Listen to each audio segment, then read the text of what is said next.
the experience of getting to know local artists is you get to watch them grow, challenge themselves, develop as a person, as an artist. Yeah, we have all our mainstream artists that we love and watch from afar because they're super talented and gifted. But finding someone on the local scene, watching them grow and develop as a person and know them personally and all the life challenges they have, it's like having an authentic relationship with someone through their work. Hi guys, welcome to another episode of The Conscious Endeavor. I'm here again for a good old part 2 with Mr. Rashad Wright. Never been wrong. Not once. Wyl White. He's not white. We got to get a rhyme for you, man. So we're here talking about consciousness, self, reality, physics, philosophy, psychology, whatever the hell we want, all the cool stuff. Rashad, you're bringing our conversation into some interesting territory last time towards the end. We were talking a little bit about, politics, ethics, all sorts of interesting things like that. So, the structure of society, how we structure a society becomes very interesting, especially from the perspective of 3 artists who are not in the political sphere at all. But what I would say is that the artistic mind, right, is the creative mind, right? And being creative is probably where innovation comes from. Innovation is what drives society, right? You know what I'm saying? So I really do think we can dive into that pretty heavy. But I do want to pose a question, maybe just to start this off, because of my framing. I'm a little bit of a scientist myself, for those of you who know More that. than me, for sure. Yeah. For those of y'all who know that meme. Even. Smart. The Willem Dafoe meme. But I want to kind of pose the question of art and science. Are they different? How are they different? And maybe what are the takes on that? I think fundamentally it's kind of hard to separate the two of them because technically science is what made the art in the sense because you had to put paint to canvas and that has a reflection of light that gives you a chance to see what that is that's being displayed. The same thing goes for music where somebody had to pick up a piece of wood and right. The only difference in my head is science is focused specifically on the objective and art is focused on the subjective. I like that. Yeah. That's cool. I mean, especially you're talking about paint right now, art, right? So material science, right? You got to get something that looks blue, like a specific molecule, and then multiply that and make it look whatever it is. Consistency of paints, oils. So that's setting it to fundamental, I guess, for visual arts. And then music of 100%. There's math and geometry and all sorts of crazy things going on there. So definitely at the root of it, but even in the process of it, and what point does a scientist become creative? And what point does maybe an artist become objective? Yeah. Right? As you're talking about.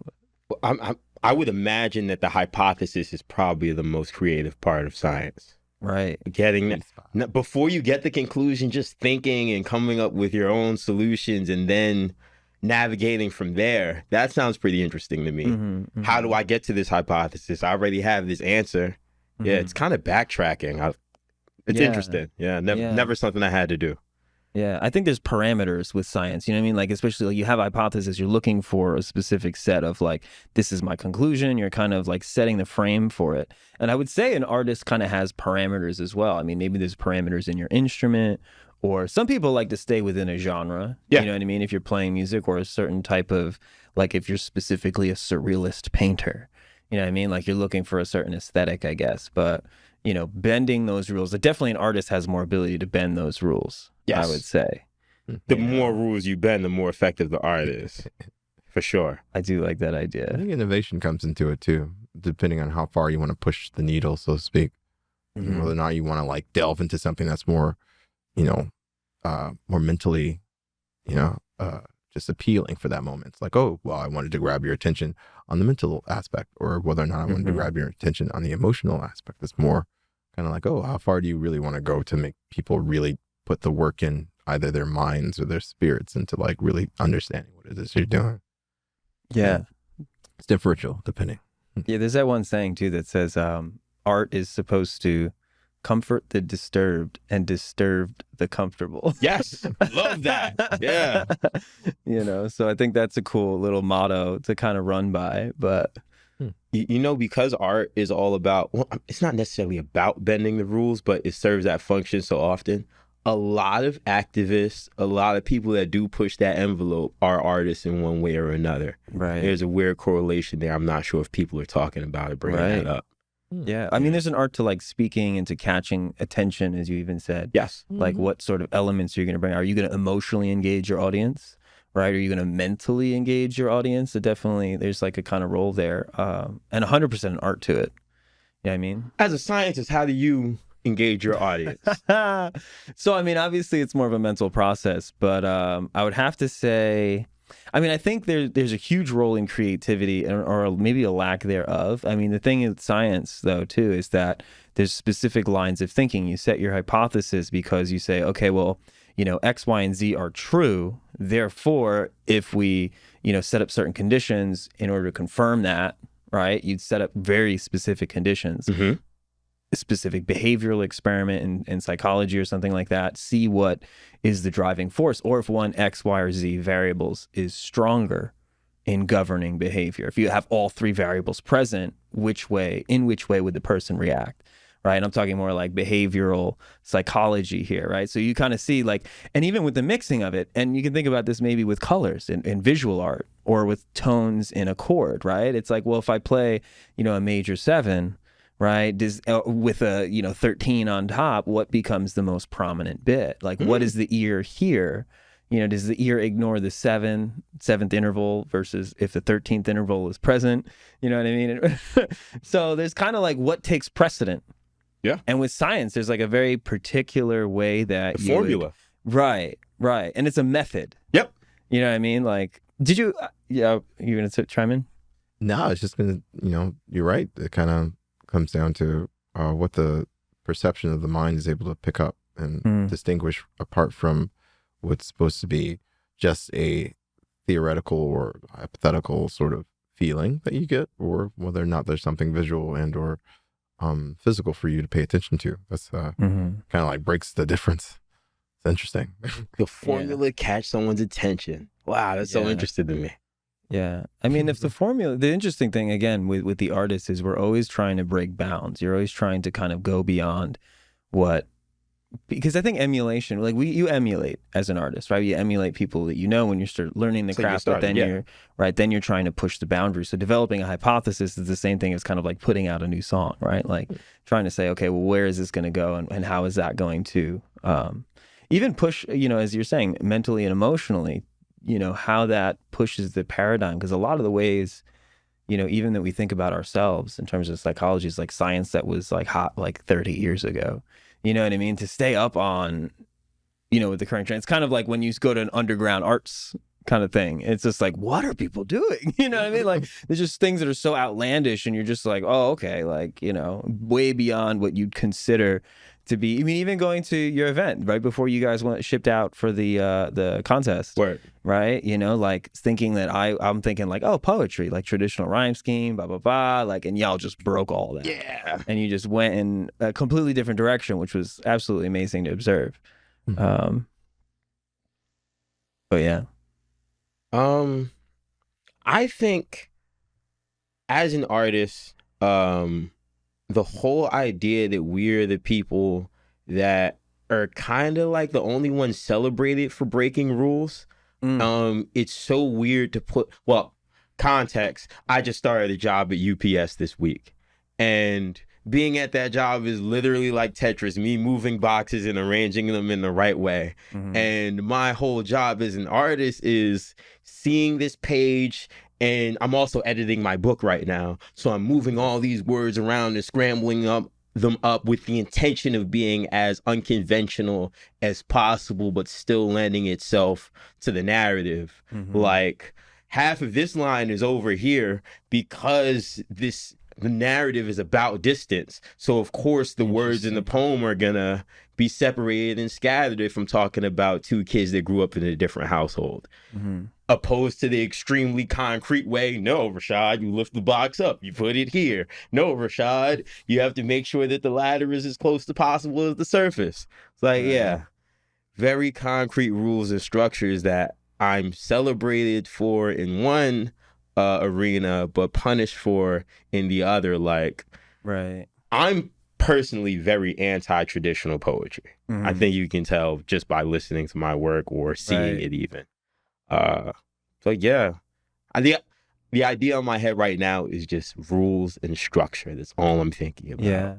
Yeah. Can't break that mold. Yeah, man, the professional and or like difference between that and occupational art and stuff is just so vast and different. I remember when I would cook, a lot of the times when I wasn't like either Sue or like on the line constantly, I would get in trouble because I was always slow. Sit there chopping, and I like to realize, as you mentioned, the difference in between like the occupational and the recreational, or I guess depending on how you look at it, because for cooking slow or taking the time to like chop something, because I don't want to cut my fingers off, is different from when I take my time to like play a song, as opposed to and how that engages the crowd as opposed to how it engages the customer, and the differences.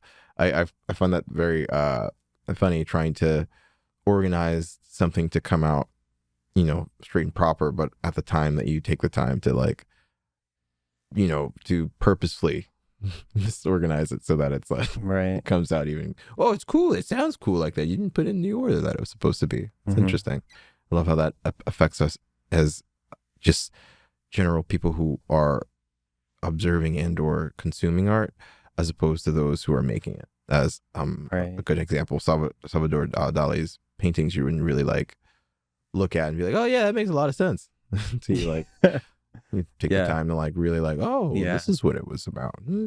Yeah, Salvador Dali is definitely one of those painters that like I just don't understand. Like, you know what I mean? Like, because a lot of times you have traditional symbolism, like, and it even happens in dreams. They talk about dream interpretation all the time. Like, if you see a dog, it means loyalty and blah, blah, blah, which are all kind of like culturally based, right? But like with him, it's like you see a melted clock sitting on a bare tree and you're like, what? There's like 900 different ways you can interpret that. Right. Is he saying time is flexible? You know what I mean? Why is it on a tree? Like, you know what I mean? But he goes into very, very like not traditional forms, I think, of symbolism, like the way that he creates things. Heavy-handed misdirection. I do have a question for both of you. Nice. Maybe I don't think this is necessarily a sidetrack, but as both people that occupy different workplaces, I know you've been a cook, I know you're a teacher. Do your coworkers, do your students know that you're an artist? How do you expose that part of yourself? Do you keep that separate? If so, why? What's the influence? How do you involve your recreational in your professional? And is there even a separation between the recreational and professional? Right. Yeah. You want to hit that first, or? Some jobs I have, some jobs I haven't. Yeah. Like some I'll be like, I guess whether they're cool or not. Yeah, well, they're cool. Yeah. Oh, wow, you play music? That's cool. As opposed to like, oh, you play music? Oh, you're one of those. Yeah. Right. You're one of those guys that like bring their guitar at camp. I'm not, but yeah, I guess it depends on the crowd to which you're trying to like grab their attention, whether or not they're going to take it as an intent to entertain or take it as an intent to fill the space with your own personal, like personally from you, and for everybody else, I guess. I think it also depends on like how you're feeling, also like the kind of context you're in. I mean, I always like, if I'm out, like not in work, I love to take that like old school hip hop approach with like, yo, this is my name and this is who I am, and they always have like a rap, you know what I mean? Like they always have like a very specific like, you know what I mean? Like this is what I do, like Professor Rockstar Entrepreneur, like, you know, like you got to get that in the sync, you know what I mean? And like rock it like that. But at work, you know, especially the fact that I, you know, teach like 20-year-old kids, I'm kind of just like, you know, it's also like frowned upon, I think, to kind of fraternize with your students. I don't know. It's like one of those things that's just kind of like part of the job, I guess. I think it's also like if you're giving someone grades, right? It's a conflict of interest. If you know them personally, there's like a way that you sway grading. And I think that's why it's there formally. But yeah, for the most part, I honestly keep it like kind of under wraps, man. Like not a lot of people know. You know, at my job and at work, you know, I mean, I'm more likely to tell a coworker than I am. I've never told like an entire class, be like, hey, guess what, guys? I got a show this Friday, and y'all should like, no, you can't. I do not do that. I would not do that. I don't think I would do that. But yeah, I mean, for the most part, it's you know, the networking game is such a big thing outside of work. But it depends on, like, because when I had other jobs, at one point I had a job teaching music. And of course, everybody knew I was a musician. Like, you kind of have to be. Right. So no conflict of interest there. And I think it just depends on, you know, that. But are you repping your stuff like everywhere you work? Like, everywhere except UPS. Really? Yeah. I would still do it. I'd be like, yeah, I'm a writer, I'm a poet, I'm a this, Drop that. a poem while you're on the line, bro. Yeah. Stacking the pots. Why not? That'd be funny. When I was in the kitchen, I invited all my coworkers to all my shows and things like that. A lot of the times, like, there weren't very many jobs where I did tell people, because I always thought it'd be really cool if they just showed up one night and they were like, holy shit, Who what? is That's that pretty guy? dope. Yeah, it's kind of like surprising. Is that the guy who's my coworker right there? Yeah. But some of them I made sure to, like, say, hey, you know what? If you're not doing anything this Sunday, come out and fucking see the show. And some of them would. It would be great. It'd be always awesome to, like, share a beer with somebody that you're normally doing professional work with, and you got to, like, toil and heat and, you know, aggravation throughout the week. But then you get the chance to, like, relax a little bit, and you're like, oh, let's share a beer. And you have, like, hours of, like, talking and having cathartic talk about outside of work and things that aren't work, and it feels nice sometimes. But no, I normally wouldn't tell anybody. It'd just be very quiet. Fair enough. Especially not with like some of the other jobs, like burlesque or performing or anything like that. Those things often don't come up in conversation, and when it does, it's very awesome. I mean, both of those aspects are performance, though. So it's kind of like, I'm a performer here, I'm a performer there, you know. So I feel like that's not a horrible place to kind of cross streams. You know what I'm saying? Like, not at all. It's just again, about the people. right. And it depends on, like, kind of like the different types of crowds, what people enjoy, as far as, like, you know, some people are like show people and some people are, you know, theater people. You know what I'm saying? Like, there's a different kind of energy in a different crowd, different types of performances. So, I mean, me being very open-minded, I kind of just assume everyone's like about everything. It's like, yeah, look, go to a rave and go to a show and go to the beach and go here and do that and do every little, you know. You'll know until you suggest it. Yeah. So it's like underground metal venue, you know, like. Then a theater, you know, somewhere in Manhattan, and, you know, might see Rashad Wright at a theater on 36th Street at some point. Very specific. Isn't that where it was? That's where it was. Yeah, it was. Good memory. Give a shout out, though. What was the name of that theater? The Tank. The Tank. Yeah, that was a really cool one, man. Really, really beautiful space. Fun show. Yeah. Ooh. And really cool. And you did it for like 3 days, right? Yep. Or 3 nights? Whole weekend. Friday, Saturday, Sunday? Yep. I think I pulled up on Saturday. It was a great show. So just to holler at that, man, that was super awesome. I was like, we made it, man. Like, we out here. We made it in New York. Yeah, dude. Very cool stuff. Would you ever, like, produce a show or put on, like, a one-man thing? You know, or something the thing like is I used to do a lot of shows. Yeah. Probably like literally like 10 years ago. Okay. Which is crazy to think about. But yeah, I used to run a lot of events. I used to get like very intricate with the types of performances. So I used to run this Sveti the Ivanhoe. So I ran a couple events in Patterson. Okay. And it was performances, and they had like we had an indoor and outdoor section, and sometimes during the summer we had the performers play in what was like an old, basically riverbed, but it was all stone because it was like a wheelhouse with the, you know, the water turbines and stuff like that. But it's all dried out. So we put like a stage there, a projector behind it. We had the band play with a projection on them, like while they were playing. And we had fire spinners, like doing that kind of thing. And it was really, really eclectic. And my whole thing was like having different art, different type of art. Like I was like, have a band play and have an interpretive dancer, and then have like, you know, a fire spinner and a projectionist and like all sorts of different things. And yeah, I like to be really eclectic with it. I thought it was very, very cool, but I haven't done that in quite some time. You know, at this point, playing shows for so long, it's like I kind of just let people approach me at this point. They're like, hey, we have this show, we want you to play it. I'm like, okay, cool. So I'm not a lot in the organizing space as much. Even shout out to like back in the day when like Wyl was in the band Minor King. Oh, and I used to open for him with my solo bass stuff. We played Colt 45 that one time in Patterson. Yeah, it was a bar. I got like a original band we haven't played in some time, but that was the coolest band ever. Yeah, it was so cool. The general scene of like all now I guess I've seen a little older.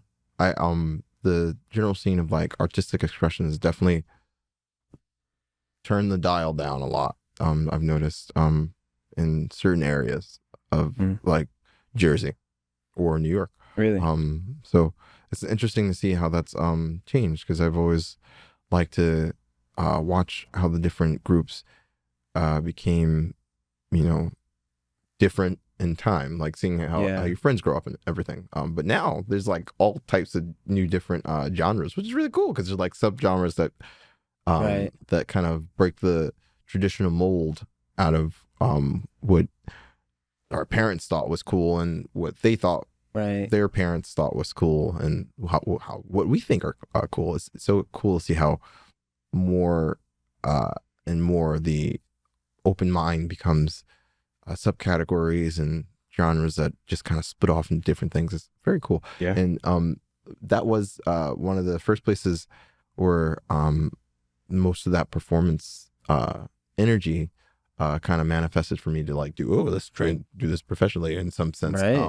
Because of things that you guys put together, it was just really cool to see how that's space became something nominal for original artists, so on and so forth. And that's the same thing from seeing you the first few times that I saw you, to recognizing just how you've grown as an artist, and then also reading your books. It's cool. Everybody's like growing, and like the proverbial chest hair that comes off of off the peach. Off the art. There's an evolution. And it's cool to see how things evolve and how things grow. 100%. I always tell people, 2023 is the glow up year, for everybody. Right? You know what I mean? Especially, we were talking about performance and how it changed and how it had been kind of muted for a bit. I'm thinking, like, because of COVID, like, performance took such a heavy blow at that time. Ooh. You know what I mean? Like, live performance just shut down. I mean, Broadway shut down. Yeah. You know what I mean? So it was very concerning for a specific point, and I feel like now people are finally stepping back out, and things are back to normal, if we can call them back to normal. But performance and I just think it's so important for culture. It's so important for people, especially the fact that most of us, walk around with our head at like a 75-degree angle all the time. You know what I mean? So I think the humanness of performance is so important for people, and sometimes you don't even notice it. I think as a performer, like, you have a butterfly effect. Because I've had people come up to me like 4 or 5 years later, and they're like, yo, something you said, like one of your lyrics, like hit me in this way. And then they just tell me like a whole story. Right. And I'm sure you have that shit happen all the time. Yeah. Because just the nature of your work, Yeah. There's this kid. So I coach and teach too. So I used to do like a whole bunch of different high schools and stuff like that in Jersey City, slam teams, all that. And this kid in University Charter High School in Jersey City, down the block from NJCU, I coached that team for like 2 years. And this kid, Zaire, he plays football now. He's in college. It's like maybe his second or third year. And he happens to be like in Patterson and goes to the same gym that I go to every morning. And he remembers this poem I wrote called Black Runner Boy. And in the poem, I'm talking about having busted up, tore up sneakers that got duct tape and laces and all that stuff. And I go to that gym with tired, worn out, beat up bad sneakers. True to your word. Exactly, years later. And he says that, he quotes the poem at me, says he's been thinking about it for years. And whenever he runs, he like chants those same lines in his head. And I see him on the treadmill doing this every day. Crazy. Spirited. Oh, bro, that's awesome. Yeah.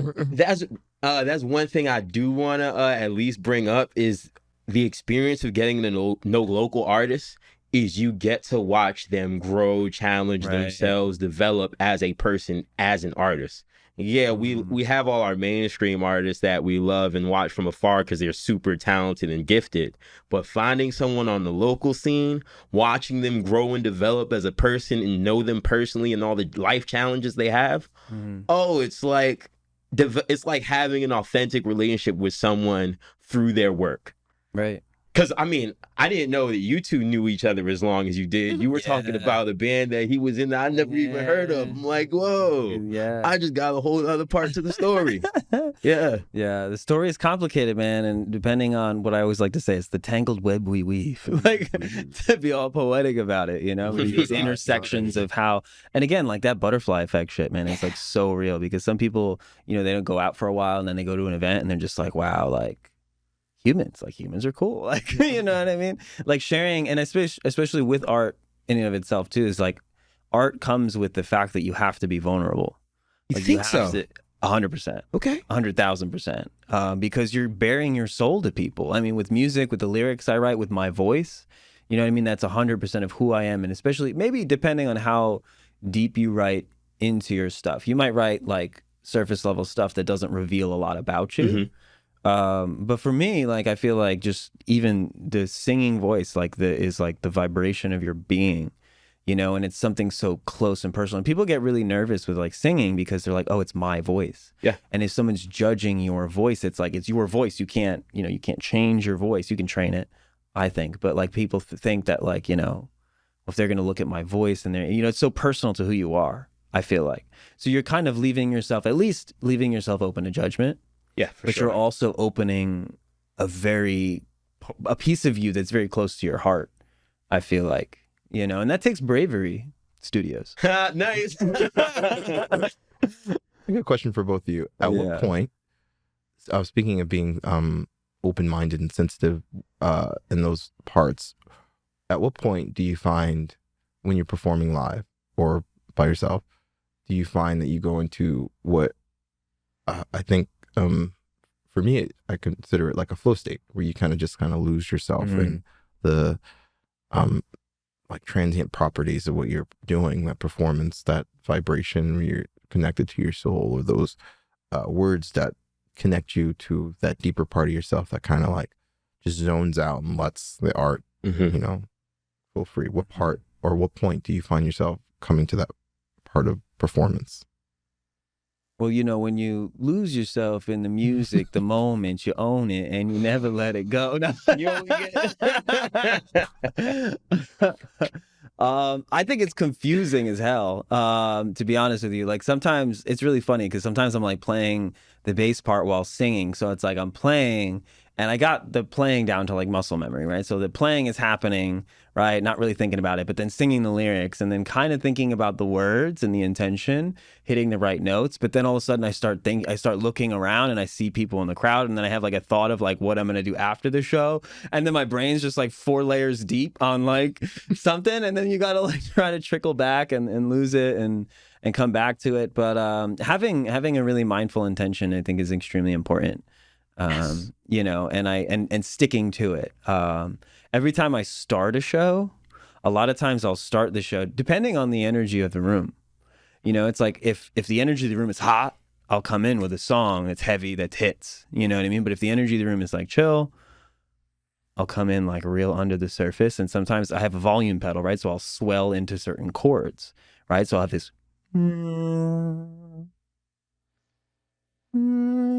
you know, like these like slow kind of things. And the people are like, is somebody, you know what I mean? Like, especially in between, like one artist comes off, people are breaking down, blah, blah, blah, blah, blah. I don't really introduce myself. I just start doing these tones. And then all of a sudden starts to catch attention. Like 50% of the crowd's like, oh, wait, oh. And then slip into something. And then you hit a groove, start singing.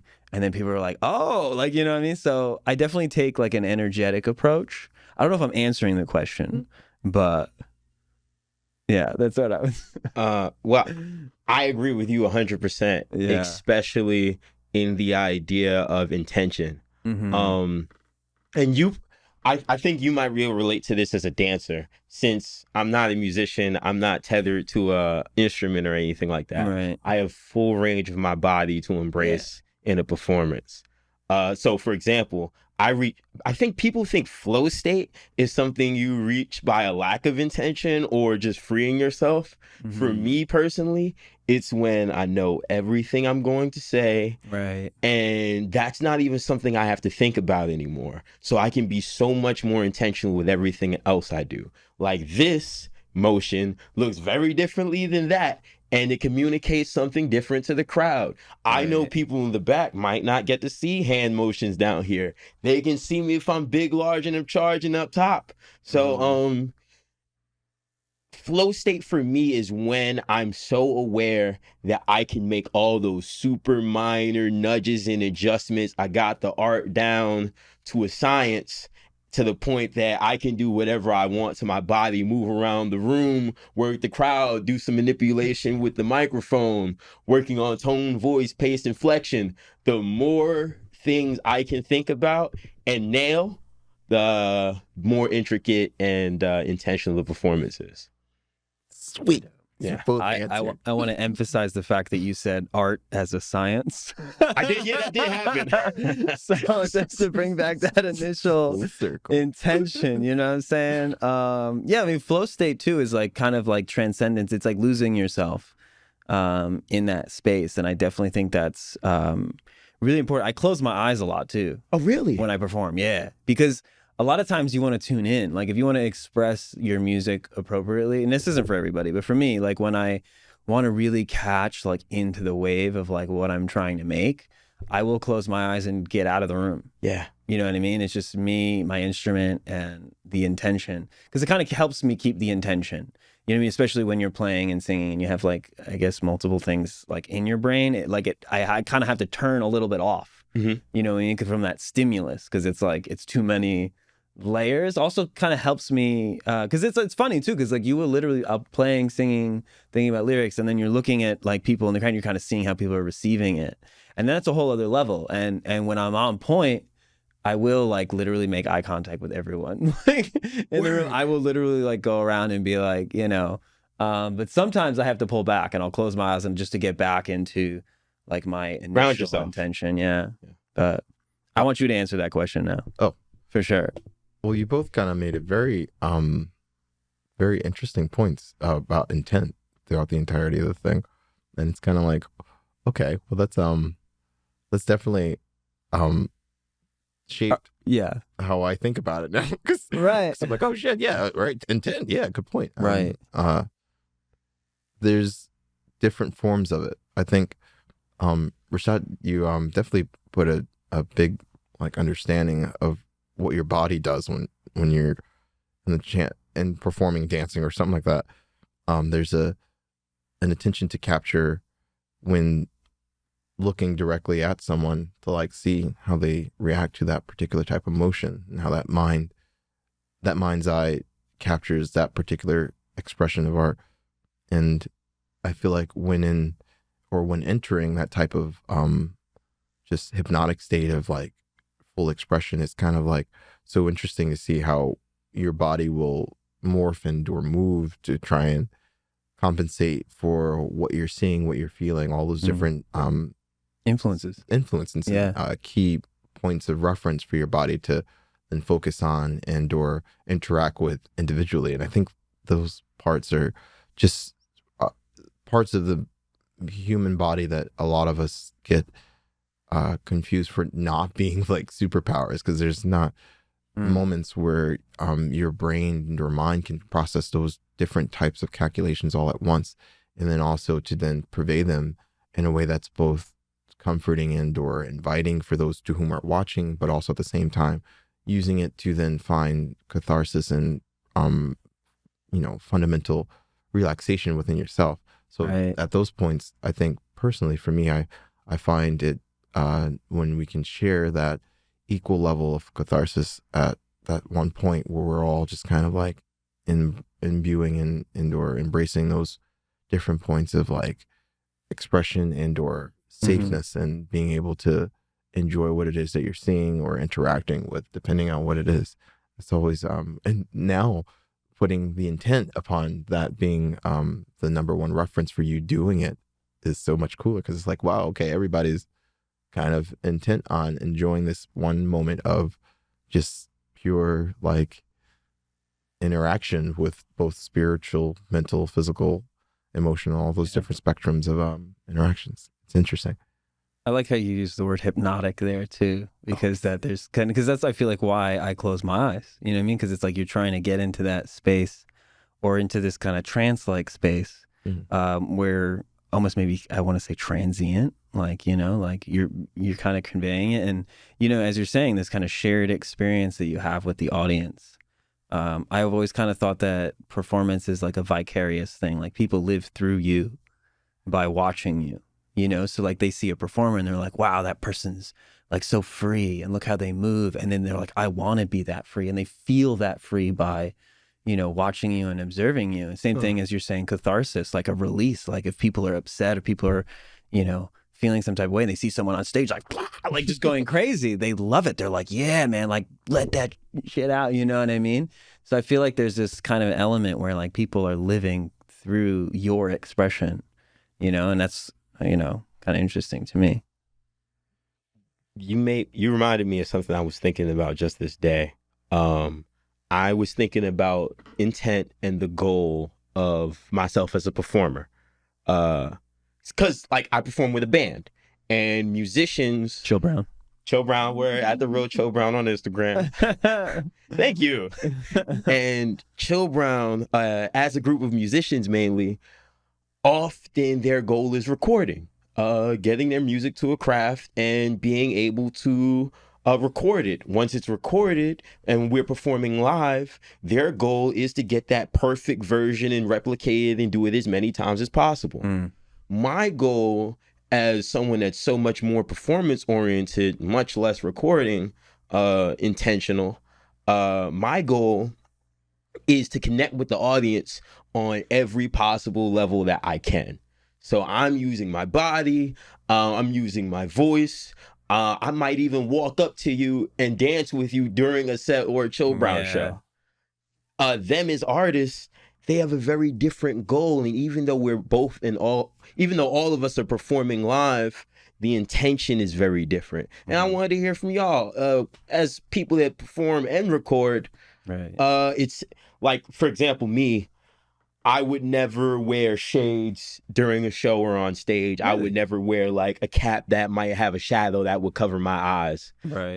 That's a level, a way that I can connect with people by using my eye contact. Interesting. That's just the philosophy that I've been taught in practice. Yeah. Yeah. We repeat that question? What was it?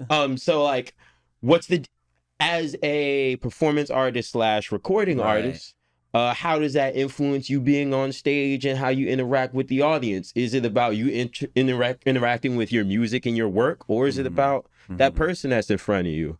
Are you doing both? What's the balance? Yeah. I think as a frontman too, though, you have a more freedom to interact and that's engage. My role. Yeah, you know what I mean? Like you can kind of run into the crowd and do crazy shit and like, you know, that's a whole other element. I think also like I do want to always try to get, as we were talking about, like intention. I try to get the intention of the music because the music has a message, it has a purpose, and it has an energy that I'm trying to bring to people, right? So I always kind of lean on the music for the most part, but you know, I do have sections of my songs that are improvisational, right? So in that sense, right, when I hit a certain part, it will reflect the room. And especially really how I do my set list is really one of the main ways, love that, you know what I mean, that I modulate. Because for the most part, the music, like each song, Omniscient, is very heavy. It has a strong intention, it has a powerful energy. I have one called Lost Kingdom. It's chill, it's bluesy, it's kind of rock. You know what I mean? So depending on what I want to open with, I have this one called, it kind of keeps switching names. But there's this another song that I have, and it's like really trippy and like kind of it's slower and it's very contemplative. So depending on where I am, the energy of the room, like I played a poetry thing for Greenville Arts not too long ago. Dope. And I did like a tapping thing on bass, looped it, and then just pulled out a poem. Fire! And then read that, you know what I mean? And I had somebody on like the cajon, like hand drum thing. And it was just, you know, because I was like, listen, I'm at a poetry event. Like, I'm going to open my set in that avenue so that people who are into that feel that, and then you can bring them elsewhere. It's kind of like where I'm at with that. But how do y'all form y'all sets? I love that. That's very intentional. Yeah. How do you put together a show or a feature when you're headlining or just performing? What y'all thinking about? Yeah. I think I tried to capture what the theme of the show might be so that I can like best you know, integrate before trying to, you know, immediately capture more of the audience's perspective. It's easier that way for me personally because I'm able to like ascertain exactly what the crowd will be into that particular night. Mm-hmm. Mm-hmm. Yeah, it gives a point of reference, as you mentioned that term before, like a point of reference. Because also sometimes what's funny is like you can play, so it's just a very, you know, like if you're a very good technical musician, you can go up there and play crazy things that are technically very proficient, and it'll go over like 80% of people's heads, and they'll be like, "What are you doing?" You know, like sort of thing. But if you sit there and you play Creep, people are like, "I love this song," you know. And the funny thing is like, it gives a point of reference, because if people see you play things that are technical, they're like, oh, okay, like you can make noise in this way, and like, okay, that's cool. But if they know that you're of the caliber to play a band they like, you know what I mean? Then all of a sudden now you have like more, I guess, credence or more like rap, like to them. You know what I mean? It's like, oh, well, you can play this music, which means your music is probably of or the same caliber to, you know, your originals are probably on the same bar as the cover you just did. So it gives people something to relate to. But, you know, again, going back to this idea of like that art is supposed to comfort the disturbed and disturb the comfortable, right? You know, if you want to shake the boat, you know what I mean? Like, do you do the familiar, right? And do you want the familiar? It really, again, depends on the crowd you're playing for. Depends on like the kind of energy you have. You're smirking really hard. I know you're going to say something right now. Yeah, all right. No, I don't know, but you know, it really depends on the crowd, you know. How does your art challenge the crowd, if it does? Yeah. Okay. So I would say I have this one song, the song I was talking about before, that's kind of trippy, right? I have this one part where, and I look at everyone in this, and the lyric goes, "Here we find nothing but the mind, who we are is imagination." That's my shit, by the way. Filtered down is what I say, but it's filtered down. And I do this like whole like, and I do filtered down, like I do like very specific, because I loop the part that I do. And then, so then I can like have hands free. And then I start looking, here we find nothing but the mind, who we are is imagination. And then it just gets like really, because then I'm looking at everyone and everyone's like, oh shit, like you know what I mean? Like, so in that way, I always kind of bring people to that like pensive, and it just echoes like the Zen philosophy stuff I'm into, because it's all about like, you know, in the West, we form these very specific, this is who I am. I'm this person, and this is what I like. And this is, you know, we box and prepare and present our personas in a very specific way. You know what I mean? Whereas in the East, the self is an illusion. The self is what you tell yourself it is, you know, and we're over here in the West always trying to like prepare our script and say, this is who I am, and this is what I do, and this is what I like, and this is blah, blah, blah. You know what I mean? But Curated. Right. And that leads even to you becoming comfortable, right? And this is where the artist steps in, and so you push the boundary of what do you think you are? And again, in that sense, what do you think you are, right? You're already a layer removed from what you are, right? So my kind of ethos, I guess, to music is always about the human condition and about pushing the envelope and trying to push the boundary of what you are, what you believe yourself to be, you know. And like the song Lost Kingdoms is all about these lost avenues of thinking, because we're so rigid, we're so locked in culture that we forget that we created culture. Yes. And now we assimilate to what we created. You know what I mean? So it's a self-perpetual cycle, if I may say so. Killing it today. Myself, you know what I'm saying? But that's how that works for me. I don't know. Perf. It's building like just a general persona when it comes to music or anything that is artistic in expression. Most things I've found personally are definitely cued by the influences that you have. Like, what would you listen to when you were younger, or what did you know? And mine's are a bit eclectic, so sometimes it can be hard to try and get the crowd to engage without immediately trying to recollect on what that means to me. Plus that, and actually, this is a great question because I haven't really engaged the crowd to think too hard as of recently, because I've been playing a lot of like gigs that are like private party. Oh, we hired you to like play this. And you're doing the crowd pleasing stuff. As of recent, I haven't done the new artist representation of myself, considering, because I personally found myself to be in a transitional stage of moving from more crowd pleasing to more self pleasing in terms of the music. Because I think often, a lot of the times as artists, we can forget to also please ourselves in doing music. And write from your heart. And to write from your heart. You know, and, not... that transition as of recent, now I'm thinking of how I can best engage the crowd in a way that's, you know, beneficial for both of us in that sense. Cathartic, because I'll be able to, you know, reasonably explain how it is I'm feeling, and also for them to be able to, oh, wow, well, this is something that is easy to digest, something kind of, I've realized that in I've been studying a lot of like the new artists and new people to whom are growing artists, and a lot of them are all about their own personal self-expression, about their traumas and or things that they've gone through. So they're now putting out there for the whole world to see, oh, well, this is my trauma, I need you to understand it. If you don't, that's fine. There'll be somebody who'll do it anyway. Because granted, on the planet now that we have full communication of each other and our constant communication, this is the best way for them to personally put their mark on the world. And for all intents and purposes, it's become the best way for most of anyone, that social media and engagement of crowd and or self-expression is now kind of just locked in with each other. TikToks, you can do anything on there, and that technically is your self-expression, and people eat it up. There are tons of videos where people are just saying one line from a movie that they see or have heard, and it affects them so largely that they make their whole thing based off of that, and that's what makes them who they are, and that person is that person.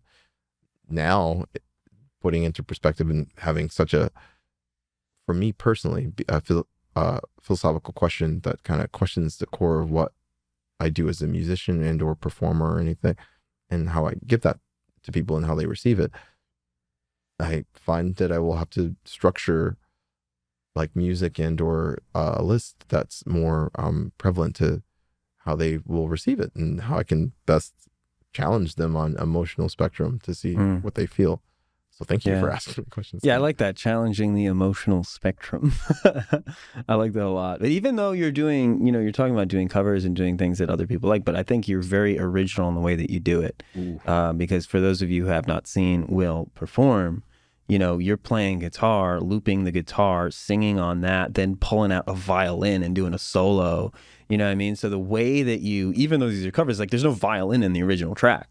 You know what I mean? And you're just like ripping that. And I love the way that you kind of, I would say, interpret songs and bring them into a kind of a different light. Thank you, good sir. Real quick affirmation. I know a lot of performers, and I gotta say, the two of y'all as musicians are two of the most dynamic solo acts I've ever seen. So yeah, shout out to you two. Just wanted to throw that out. He said some of the band that backs him for both his poetry and expression. I can't do what you do. Talk about dynamic. Yeah. I mean, you run it all over the stage too. Like you're a very physical performer too, and I love that about you. Like literally, you know, at the theater you did, when you're doing the paces, like solo back and forth, just running back and forth, doing like, I guess what those are suicides are called. Yeah. So you're just doing suicides for like 3 to 5 minutes. I'm like, when is this guy gonna, like, you were really going until you couldn't breathe anymore type shit. Yeah. And it was just so cool because again, it's like so unorthodox to, and my best thing is like to get people to say what the fuck at least 3 times during the performance. You know what I mean? So the first thing, you're like, what the fuck is this guy doing? Like, you know, he's just walking, he's sweating and he's breathing heavy. And then all of a sudden you go into a narrative, right? Like, and you're like, you know, you feel the energy, and it's like, interesting too, because like you even just pushing yourself to exhaustion is a form of art. Yes. Because, you know, like people don't even do that. You know what I mean? Like some people don't even push their limits. And for you to just go up in front of a crowd in just the most kind of like, I'm going to keep using the word unorthodox way, for you just to do that back and forth. And people are like, this guy's really like exhausting himself right now. Like, why? Like, what? And then, you know, the band comes in, and then the narrative comes in, and dude, amazing. There's so many reasons why I do that. But yes, that is 100% a part of it, because it is a part of the performance. It is a part of the experience. And personally, I think that performance is a perpetual thing that we all engage in on a daily basis and at all times. A crowd or an audience is so subjective in how you define that.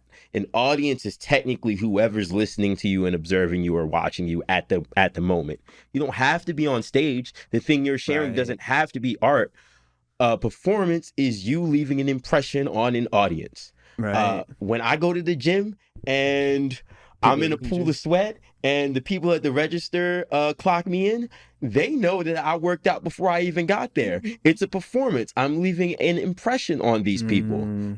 I think performance is perpetual, and that's my spiel about it, and that's a part of the reason why I did that. That life is art, and art is life. Isn't it beautiful? Well, that was a very fast hour, y'all. Oh, wow.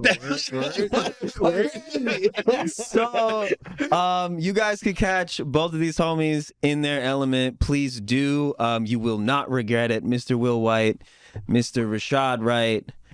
Catch them at a performance, a poem, a poetry thing, wherever. Catch them right here. All the links in the description. Check out all the 9 hats that they wear down there. Link that stuff below, and we'll see you guys next time on A Conscious Endeavor.